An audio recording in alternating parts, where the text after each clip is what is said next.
Hello students, कैसे हैं आप सभी। हमारे YouTube चैनल जिसका नाम तोमर सर क्लासेस है, इसमें हम कंप्यूटर कोर्स DCA और PGDCA जो माखनलाल चतुर्वेदी विश्वविद्यालय से होता है उसके वीडियोस हमने बहुत से अपलोड किए हुए थे। जैसे फंडामेंटल ऑफ कंप्यूटर सब्जेक्ट के PC पैकेज का, MS एक्सेस का, इसी प्रकार से सेकेंड सेमेस्टर के सब्जेक्ट्स के भी बहुत से वीडियो आपने हमारे YouTube चैनल में देखे होंगे। और अभी स्टार्ट होने वाले हैं माखनलाल चतुर्वेदी के DCA PGDCA के एग्जाम्स।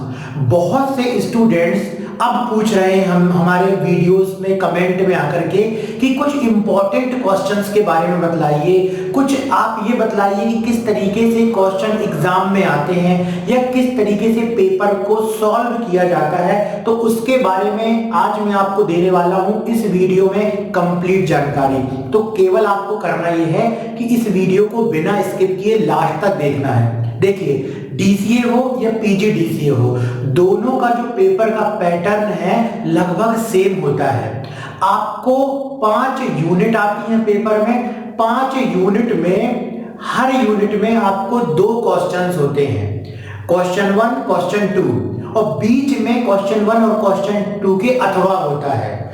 या तो आपको यूनिट 1 में क्वेश्चन 1 अटेम्प्ट करना है या तो क्वेश्चन 2 अटेम्प्ट करना है। अब क्वेश्चन 1 के भी 2 ऑप्शन दे दिए जाते हैं, क्वेश्चन A B, इस तरीके से ABC करके। तो जब आप क्वेश्चन 1 अटेम्प्ट करेंगे तो क्वेश्चन 1 के ही पूरे क्वेश्चन अटेम्प्ट कीजिए, और जब आप क्वेश्चन 2 यदि अटेम्प्ट कर रहे हैं अथवा वाला तो क्वेश्चन 2 को ही अटेम्प्ट कीजिए। ऐसा बिल्कुल मत कीजिए कि क्वेश्चन 1 का कोई क्वेश्चन कर दिया और क्वेश्चन 2 का कोई क्वेश्चन कर दिया, जो कि स्टूडेंट्स, बहुत से स्टूडेंट्स ही गलतियां करते हैं। इसके अलावा DCA में आपका 16 मार्क्स का जो है एक यूनिट का पेपर आता है। उसी प्रकार से PGDCA में यदि हम जाते हैं तो चूंकि 50 मार्क्स का पेपर होता है PC पैकेज और आपका MS एक्सेस का, तो 10 नंबर का पेपर हो जाता है।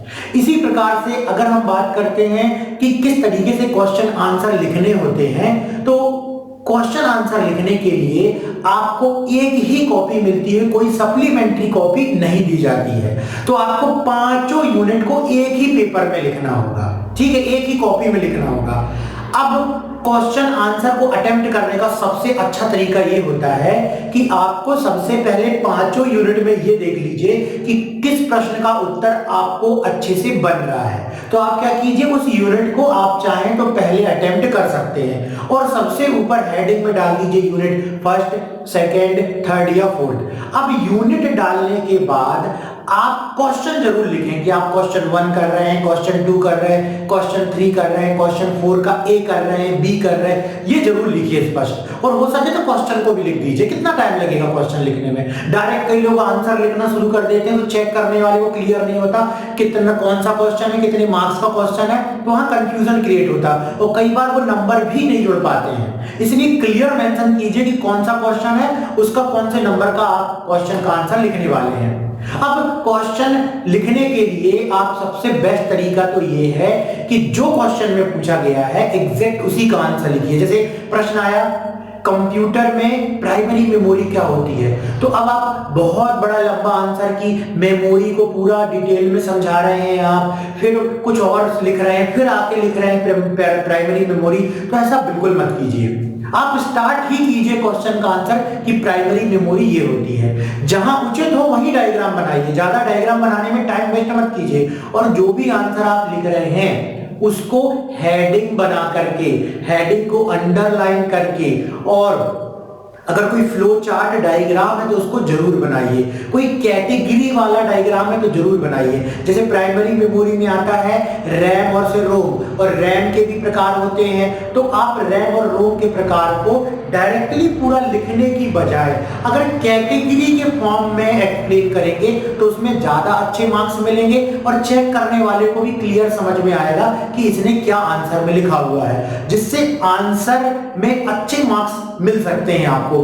तो अब यहाँ पर जो भी क्वेश्चन लिखेंगे हेडिंग डाल करके फिर उसका आंसर लिखेंगे। क्वेश्चन कितने पेजेस का लिखना होता है, तो क्वेश्चन चूंकि मार्क्स के आधार पर आपको आंसर देने होते हैं। तो अगर 16 मार्क्स का आपको पूरा आंसर लिखना है तो कम से कम उसके लिए 3 पेज जरूर भर करके आइए, जिसमें आपका कुछ लिखा हुआ होगा, कोई कैटेगरी वाला डायग्राम भी हो सकता है, या कोई आप फुल ऐसा डायग्राम अगर बनाना चाहें तो वो भी हो सकता है। तो आपको क्या करना है, लगभग 3 पेज। अब 8 नंबर का आया है तो उसके लिए लगभग आप 2 पेज का लिख सकते हैं। 5 नंबर का है तो पूरा कंप्लीट 1 पेज तो आपको लिखना ही चाहिए। और ये जरूर याद रखिए कि डीसीए पीजीडीसीए में आपको कंप्यूटर से रिलेटेड टेक्निकल क्वेश्चन पूछे जाते हैं, जिनका व्यवहारिक जीवन में ज्यादा उपयोग होता है, जिनको कि नॉर्मली स्टूडेंट्स को पता होने चाहिए। तो जब आप प्रश्न उत्तर को पढ़ें तो आप समझ जाए कि हाँ ये प्रश्न इंपॉर्टेंट है। जैसे कि आज के समय में अगर आप फंडामेंटल की बात करें तो मेमोरी क्या है, प्राइमरी मेमोरी क्या है, रैम क्या होती है,